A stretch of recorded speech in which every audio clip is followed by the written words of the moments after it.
Excellency, ambassadors, distinguished participants, ladies and gentlemen, very good morning and namaste to everybody.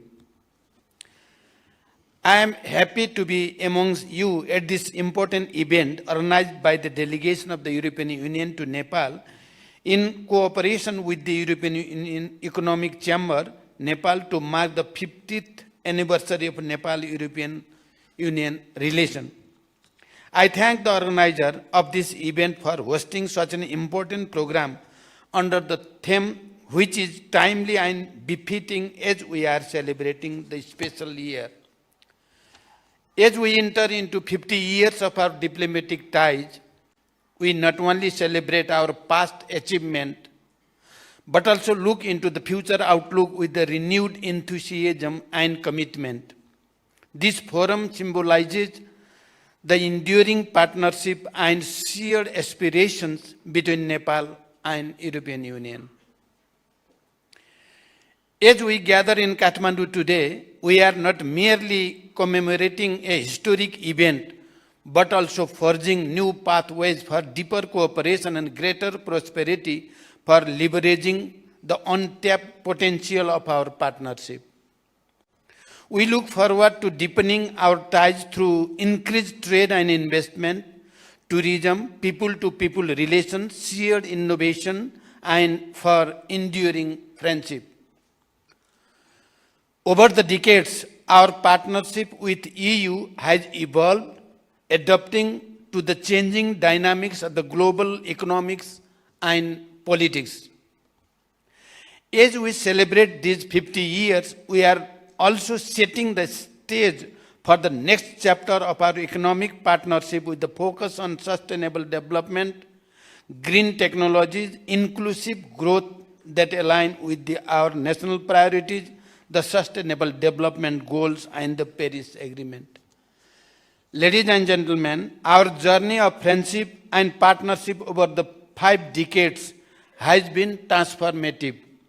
It is more vital than ever and has been advancing further for the satisfaction of both sides.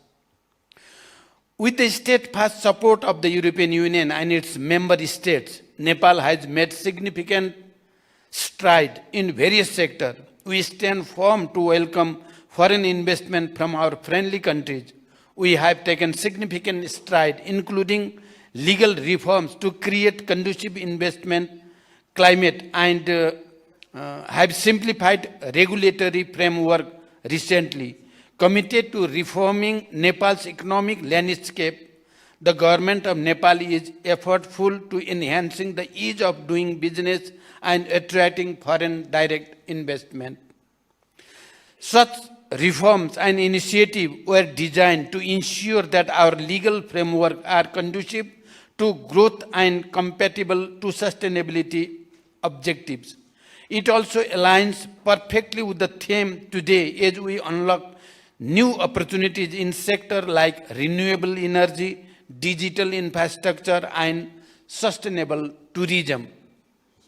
Moreover, we have introduced policies that simplify the investment process, ensure openness for business, and foster a culture of innovation and entrepreneurship. We aim to create a robust economic landscape where international partnership can thrive and contribute to prosperity. We successfully organized the Investment Summit 2024 last month, and we are encouraged by the enthusiastic participation from over 50 countries. The summit showcased how eager the international business community is to bring that investment in Nepal. We look forward to engaging more with European Union member states in this endeavor. Distinguished participants, in recognition of sustainable development, our government has prioritized green economy initiatives that are both environmentally sustainable and economically viable.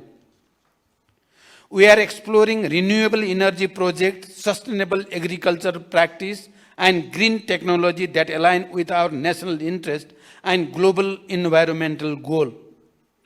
Nepal has always expressed its commitment to the Paris Agreement and is actively integrating climate action into our national development plan and program.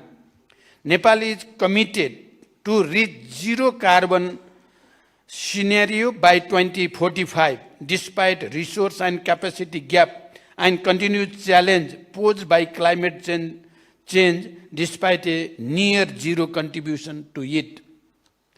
Our geographical location offers unique advantage and opportunities in the economic sector. We are committed to leveraging this position to enhance our trade relation further and attract investment from around the world, including European Union. Our development experience shows that EU's expertise, technology transfer, and investment have remained instrumental in modernizing our economy and enhancing our capabilities. We need to deepen our cooperation and explore new avenues where our joint effort can yield substantial benefits for both sides. I believe Nepal's graduation from LDC category by 2026 and achievement of sustainable development goal by 2030 can come to fruition only with the substantial amount of investment and required technology transfer from our foreign partner. We expect the continued support from EU in our path toward smooth, irreversible, and sustainable graduation. We are mindful that our path toward growth and prosperity is not free from challenges. To overcome these challenges, we are taking decisive steps. We are streamlining administrative procedure to enhance ease of doing business, investing heavily in infrastructure development to improve connectivity, and focusing on education and vocational training to creating jobs for our youths. The government of Nepal has recently started automatic route for application of foreign direct investment up to 500 million rupees. We have received and approved some application already through this automated route. We are also seeking to bolster our efforts through international partnerships that bring not only capital but also technological and managerial expertise to our nation. Ladies and gentlemen, in this business forum, I expect in-depth discussion on key sectors of economic transformation such as renewable energy, digital transformation, tourism, agro-farming, and infrastructure development, and identify actionable steps for further collaboration. I hope the discussion in this forum will culminate in solid commitment from our European partners in the form of investment, joint venture, and technology transfer agreement. We wish to see the continuation of ongoing dialogue and cooperation that will help sustainable and growth our economic ties. As the forum reflects on its theme, I believe the insight gained and the relationship forged here set the stage for a new era of partnership, which will unleash the vast opportunities that lie ahead. I once again thank the host of this event, the delegation of the EU to Nepal, for this commitment toward Nepal's growth and development. I wish the forum all the success and wish very fruitful and pleasant stay here in Nepal. Thank you. Thank you very much.